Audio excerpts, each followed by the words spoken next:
Монгол өвлөмжлөл, зан үйл, ёс заншлын тухайд танин мэдхэн үүднээс үзэгч олондоо харуулахыг зорж, танин мэдхэн телевизийн уран бүтээлч хамт олон Монгол оюун нэвтрүүлгээ цувралаар хүргэж байгаа лээ.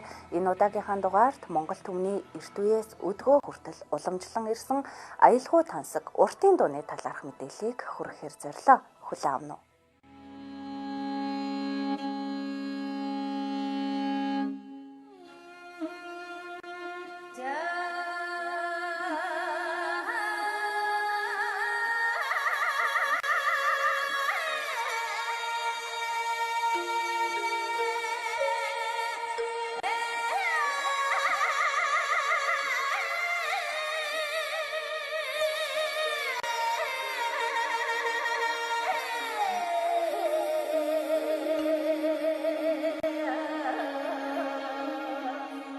Монгол ардын дууны сонгодог хэлбэр огт ээж нь уртын дуу юм. Уртын дуу гэдэг нэрийн тухайд зарим судлаачид урт ая ихшиглэнтэй дуулдаг учраас уртын дуу хэмээн нэрлсэн гэж аялгауны талаас нь. Нөгөө зарим нь монголчууд уртын дууг эртнээс идүүгээ хүртэл 100-100-ыг дамнан үеэс үед өвлөн дуулж ирсэн тул урт дуу буюу урт настай дуу хэмээн нэрлэх болсон гэж цаг хугацааны талаас нь.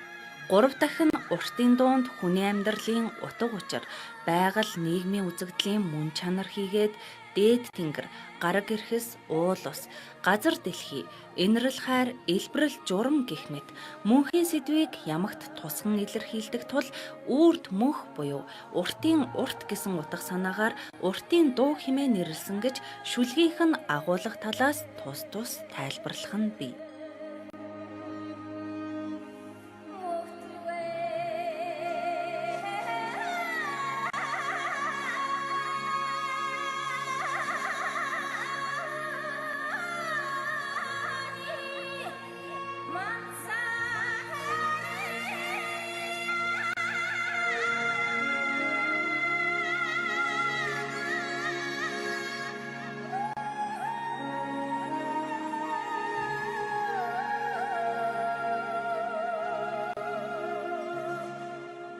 Монгол уртын дууны хөгжим нь хөг аялгауны хувьд нэн өвөрмөц, энэ нь маш өргөн цар хүрээтэй, уужим тавиу аялгаутай, төв эрхэмсэг намп төрхтэй, уран гой нуглаа цохилго чимэгтэй, аялгау ихшиглэлийн хаялга цацлагтай, зохиомжийн чөлөөт хэлбэртэй, доод өнгнөөс дээд өнгөнд огцом дүүлэх, шуран хайлах зэрэг бусад улс үндэстнүүдийн дуу аялгаунд байдаггүй нарийн бүтэц зохиомжтой учраас уртын дуу дуучнаас хоолойн их хүч чадал, дуулах ур маягийн дээд хэм хэмжээг шаарддаг.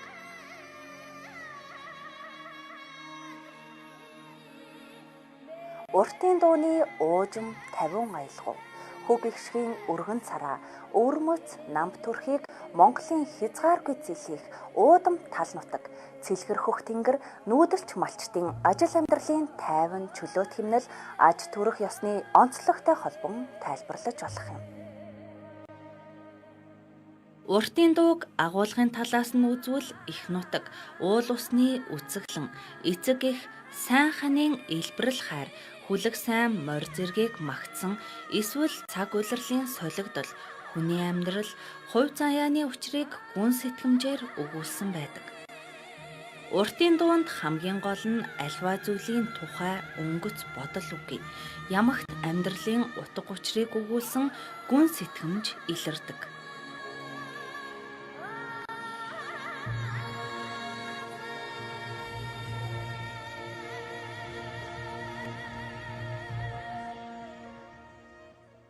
Монгол ардын уртын дуу маань лавтай баримт сурвалжийн мэдээгээр бол 2000 орчим жил монголчууд дуулж байгаа юм байна гэсэн ийм ойлголттой байгаа өнөөдөр.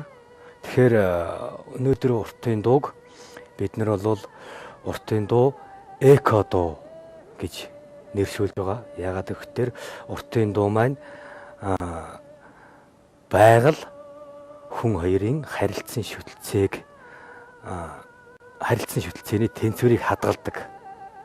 Магадгүй зарим бүс нутагт байгаль хүн хоёрын харилцан шүтэлцээний уламжлалыг сэргээх, хадгалахад уртын дууны зан уйл, уртын дууны агуулга, мөн чанар чухал аж тустай юм а гэж үзэж байгаамаа. Яа харахгүй монголчууд бидний монгол хүүхдүүдийн монгол хүн болгоны хамгийн нарийн найдын соёлын өв, оюун санааны чанад мохорт нь байгаа зүйл бол уртын дуу юм а гэж ингэж үзэж байгаа юм.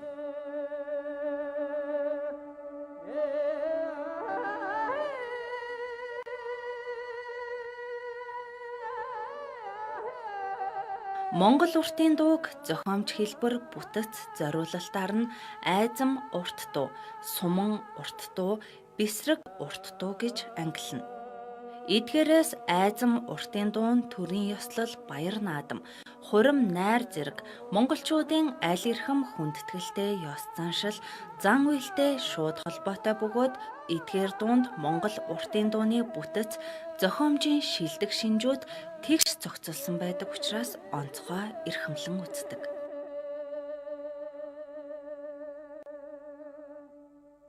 Монголын халах ёсны дунд уртын дууг дуулах арга барил, донж, хэм маяг, төрхөөр нь төв ба зүүн, Баруун аймгийн аялгау, Боржгон аялгау, Баянбаатарын аялгау гэж ангилдаг. Халах уртын дууны эдгээр ангиллаас гадна баяд, дөрвүүд, загчин, урианхай, өөлд, торгууд, дарганг, бараг, үзэмчин зэрэг Монголын олон ястай угсаатнууд дор бүрнээ өөр өөрийн өвөрмөц онцлог бүхий уртын дуутай.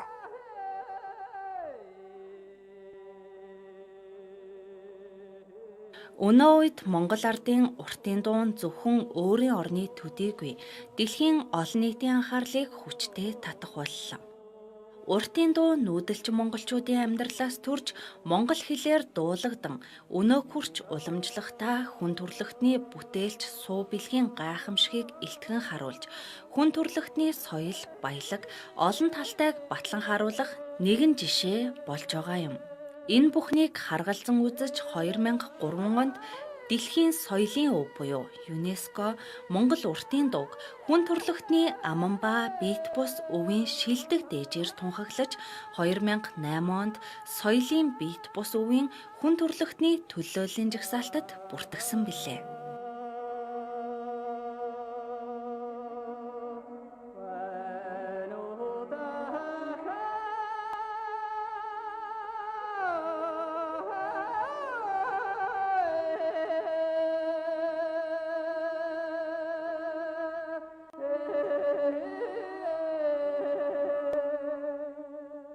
Дунд сургуулийн хүүхдүүдэд уртын дууны энэ зан уйл, уртын дууны сэдв агуулгыг зааж сурах юм бол уртын дуунд ямар нэгэн тийм муу этгээдийн гаж юм тийм агуулга ерөөсөө байдаггүй. Дандаа сайн сайхан байдаг, амьдралын гашуун үнэн байдаг. Тийм учраас зөв хүмүүжлэлт уртын дуу хэрэгтэй гэж үзээд байгаа юм. Улмаар зөв хүн болсон, үнэн шударга, ариун сайхан сэтгэлтэй, эрч хүчтэй, зоригтой, өөртөө итгэлтэй хүн бол тогтвортой хөгжлийг хангахад хэрэгтэй юм гэсэн ийм үсэл ойлголтод хүрээд байгаа юм л да. Бас нөгөө талаас монголчуудын оюун санааны тэр өөр бусдад байдаггүй. Зөвхөн монгол хүн гэж өөрийгөө үзэх, монгол хүн гэдгийг мэддэг, монгол хүн гэж бусдаас ялгарах тэр нарийн нандин чанаруудыг бас хадгалж ирсэн байл л да. Түрүү бид нар зан үйлийн юмнуудыг ярьсан шүү дээ, тэ.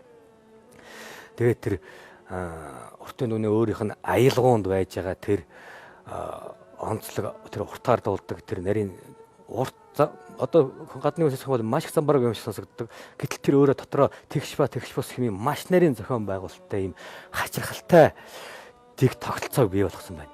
Энэ яагаад юм сонирн байна гэхээр монгол хүн өөрөө юм бусдаас өөр байгааг өөрөө илтгэж байгаа гэж үздэг. Монгол ардын уртын дуу бол Монгол ардын дууны сонгодог хэлбэр мөн бөгөөд дэлхийд дахинд ардын дууны шинж төлөвтэй харьцуулан үзэхэд нэн өвөрмөц, гайхам сонин, чухам Монголын урлал юм.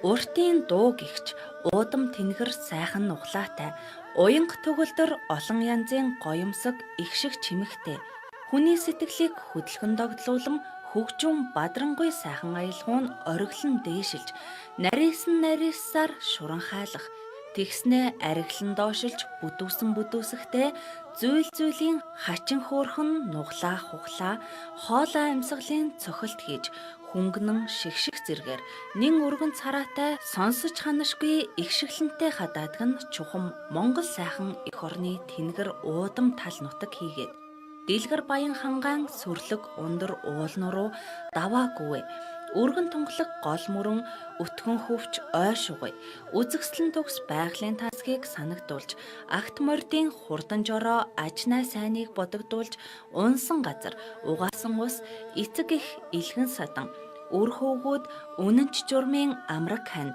ант нөхөд сэлтэн хайрлаж инхрийлэх халуун эх орон цэтгэлийг маань ундруулам сайхан билээ.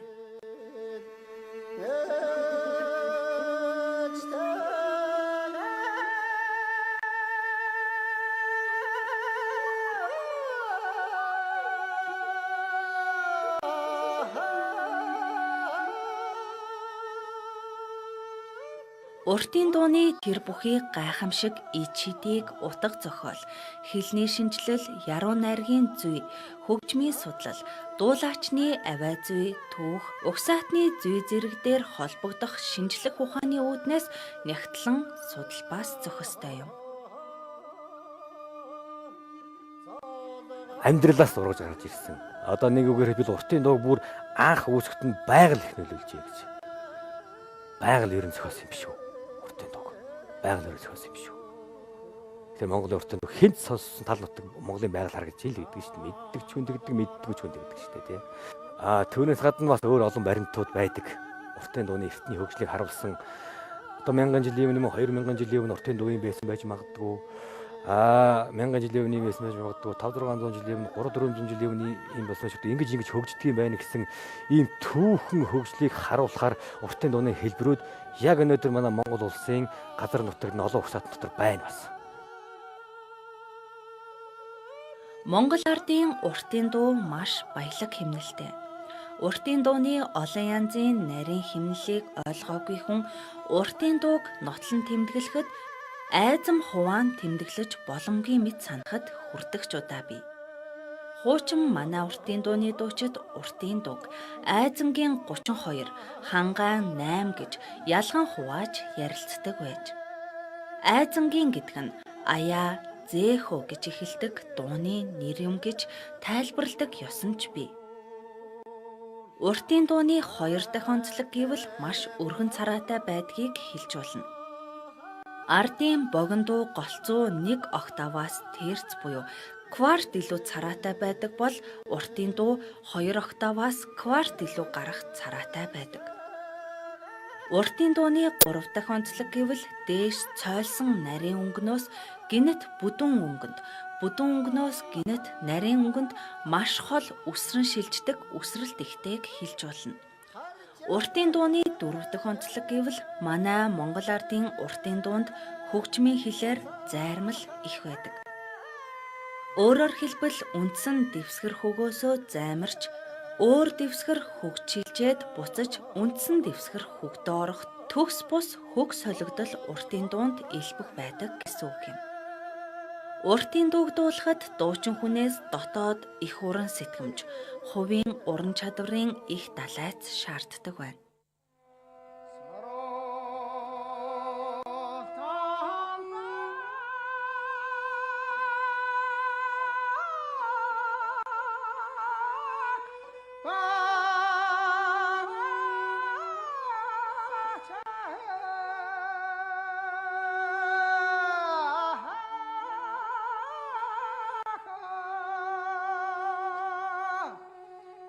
Бас нэг зүйл бол уртын дууг хаана дуулах вэ?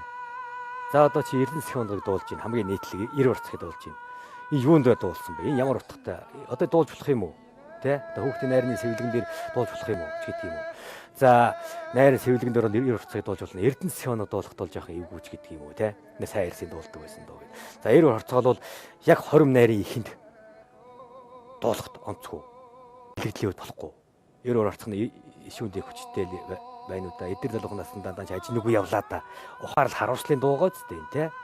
сайр шамдын усыг шахаж чимэж болдгоо, сайн хүмүүний үрийг даралан давтаж болдгоо гэдэг. Энэ утга нэг бэлэгдэл нэрээ нэг өөр байгаа шүү дээ. Тэр шүлгийнх нь бэлэгдэл алд утга бэлэгдэл бас нэг өөр. Хүрэн толгой сөөдөр нь хөндийг дүргээд хөөшлөнтэй хүний яв чамтайгаа сэтгэл юунда таслаа да, саллаа да. Тэ яг ч хайрлаа дасгаа гэсэн утга байна да энэ юм тэ. Алдаг толгой сөөдөр нь араан дагаад хөөшлөнтэй амраг жаахан түүнтэйгээ сэтгэл юунда таслаа да. Жаахан шаргын шогшоонд нь томоо мохоо татарлаа. Жаахан түүний айсны сэтгэл мохоо гансарлаа гэдэг юм уу. Жаахан шарга гэдэг үү. Энэ дуу хүн айлд очиж байгаа хүүхний буцаагаа салгаад аваад ирж байгаа ч юм уу. Ингээд иймэрхүү дуунуудын утга агуулга бол өнөөдөр бас нийлээд алдагдсан байгаа. Утга агуулгыг мэдхгүйгээр дуулдаг. Ортын дуулуулж ивэл болно гэсэн ийм ойлголт байгаа шүү дээ, тий. Тэгэхээр энэ дуулуулж байгаа нь бол гайхамшигтай зөв байдаг. Гэхдээ бас та утга учраа одоо бүгдээрээ сайн ойлгож тандад одоо мэрэгчнүүдэд сонсох энэ талаар сайн мэдээллүүдийг өгөх ийм бас цаг үе болоод байна л да.